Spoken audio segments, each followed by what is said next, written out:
Ladies and gentlemen, boys and girls, it's Diego with the beautiful Karina, my lovely prometida. And we are waiting for our K1 visa to get adjudicated at the Service Center in beautiful California. Our NOA-1 letter is dated April 18th, 2022, and we are headed into month 13 as we wait and wait and wait for our visa to get adjudicated. It's okay, not a problem. And I live in the Panhandle of Florida near Pensacola, north of Navarre Beach. Navarre Beach is where we're going to get married. And Karina is from Caracas, Venezuela, beautiful Venezuela, but she is a legal resident of Bogota, Colombia. Thank goodness for that. And we will adjudicate her visa at the U.S. Embassy in Colombia in Bogota. And this video is about the Netherlands and our visa, our friend in the Netherlands who is waiting patiently for his K1 visa. And it could be her K1 visa. We won't ever disclose that information. But come on along, let's talk about the Netherlands. Now, the Netherlands is a beautiful country. It is informally called Holland and is a country located in northwestern Europe, ladies and gentlemen, boys and girls, with overseas territories in the Caribbean. I can't blame them. The Caribbean's nice and warm. And it is the largest of 4 constituent countries of the Kingdom of the Netherlands. The Netherlands consists of 12 provinces. You know, the United States consists of 50 states. The Netherlands consists of 12 provinces, and it borders Germany to the east, Belgium to the south, and the North Sea coastline to the north and the west. And the North Sea, I'm sure, sounds like a cold sea. North Sea, cold sea, I don't know. And the Netherlands shares a maritime border with the United Kingdom, Germany, and Belgium in the North Sea. The country's official language is Dutch, with West Frisian as a secondary official language in the province of Friesland.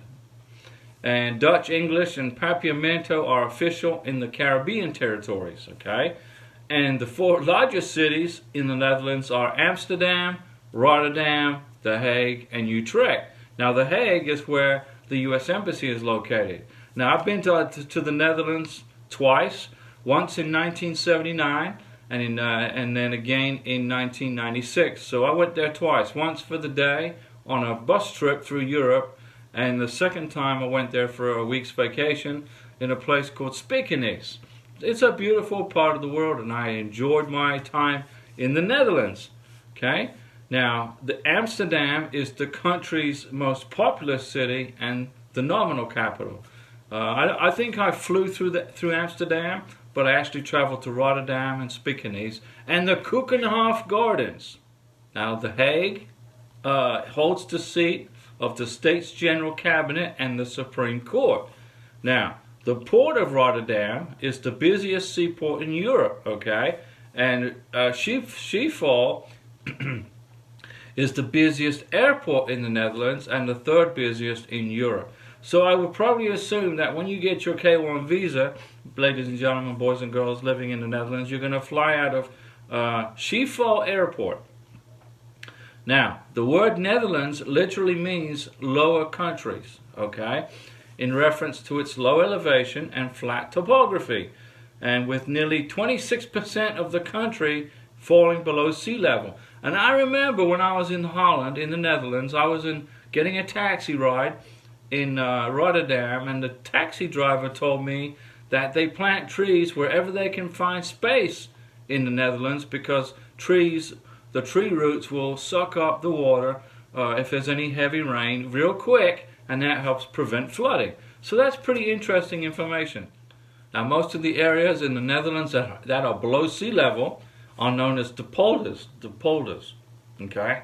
And this was a result of land reclamation that began in the 14th century. So back in the 14th century, they decided that all this land that was covered in water, they were going to turn it into land, okay? So they changed water into land, and now they flood whenever it rains.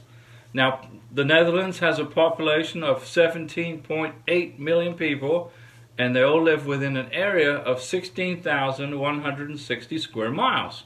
Okay, And that's the total area of Holland, of the Netherlands, and the land area where they live is 12,900 square miles. So the Netherlands is the 16th most densely populated country in the world and the second most densely populated country in the European Union. So there's a lot of people squeezed into a little tiny space, but that's okay. They're happy. The Netherlands has a developed economy and has been playing a special role in the European economy for hundreds of years, ladies and gentlemen. And since the 16th century, shipping, fishing, agriculture, trade, and banking have been leading sectors of the Dutch economy. Now, the Netherlands has a high level of economic freedom and is one of the top countries in the Global Enabling Trade Report and was ranked second in 2016. So they're capitalists like us Americans, and they love making money and being free. And it sounds like a beautiful place to live, actually. You know, I think capitalism is the way to go. Capitalism helps raise everybody up. If you're willing to work hard and put forth effort, you have an opportunity to be successful and make some money here in the United States and also in the Netherlands.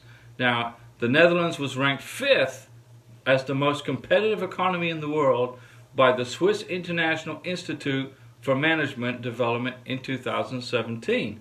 Like I mentioned, the official language of the Netherlands is Dutch, and it is spoken by the vast majority of the inhabitants. And the dialects most spoken in the Netherlands are Brabantian Hollandic dialects. Very interesting. Besides Dutch, West Frisian is recognized as the second official language in the northern province, in the Friesland in West Frisian. Well, I mentioned that already. And West Frisian has a formal status for government correspondence in that province.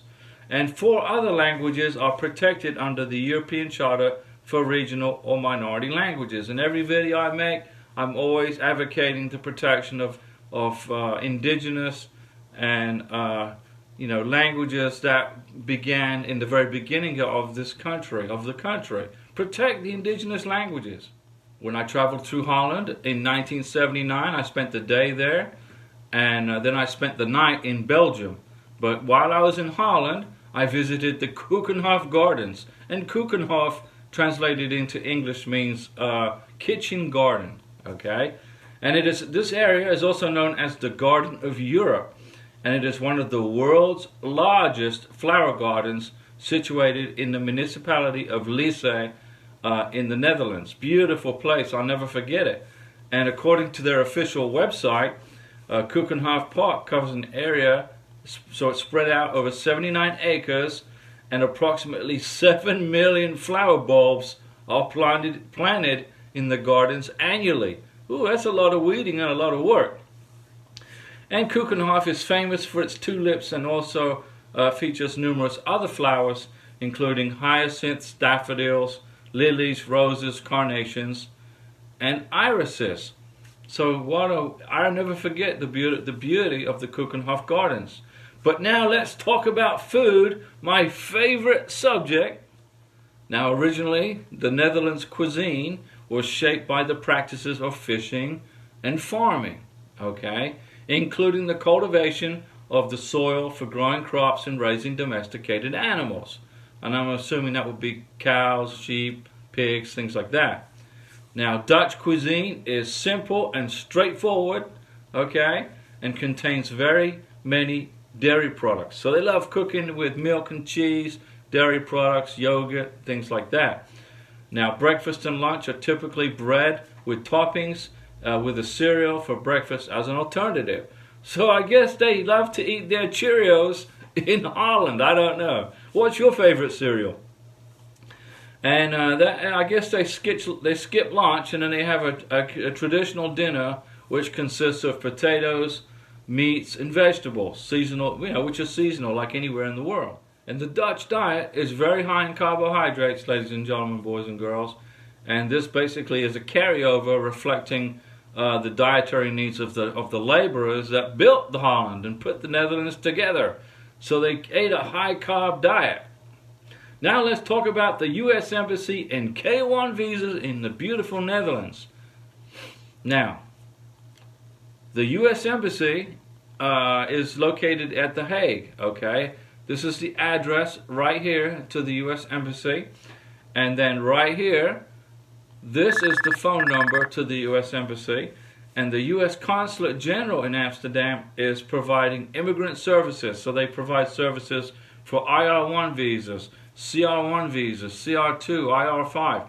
And important, the K1 visa, which is what you guys are primarily interested in. Okay?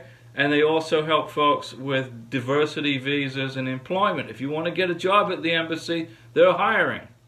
And like I say in every video, ladies and gentlemen, boys and girls, you got to be patient during this K1 visa process. And the wait times for non-immigrant and immigrant visa appointments remain high. You got to wait. It's a long wait, ladies and gentlemen, at the U.S. Embassy in the Netherlands. But they say they're working through the backlogs, okay, and they do prioritize services for U.S. citizens and for immigrant visas, which are K1 visas and CR1 visas. So American citizens, K1 visa applicants, and CR1 visa applicants get high priority over tourist visas and student visas, etc. Now, the U.S. Embassy posted on their website, this is in Holland, that they deeply regret the frustrations that are created by this situation, and the demand for appointments is outstripping our resources. Okay? And the consulate expects to be dealing with backlogs and delays for the foreseeable future. So they're basically saying, hurry up and wait, but be patient, guys. Be patient. Okay? They also are telling me that in their website, if you don't get an appointment in the desired time frame, keep checking back frequently. Keep checking back, because sometimes people will cancel an appointment and then you can jump right in and take their spot. Okay, ladies and gentlemen, boys and girls, soon you will have your K1 visa and the K2 visa in your hands for the kiddies. You're going to be flying on an airplane to the United States of America from the airport in the Netherlands. And if you want more information about the visa processing at The Hague in the Netherlands, go to this website right here. This is their website. Go in there, study up, and learn about it. And we will see you soon, very soon, in the United States of America. Our friends in the Netherlands. And thanks for watching the videos. This is your YouTube channel. Don't forget, I do a live stream every Sunday at 5 p.m. Central Time, US. Okay? I answer your questions about K1 visas for an hour and 30 minutes. And so, you know, every Sunday, 5 p.m., live with Diego. And hang in there. And the secret to this whole process is being patient. I'll be back.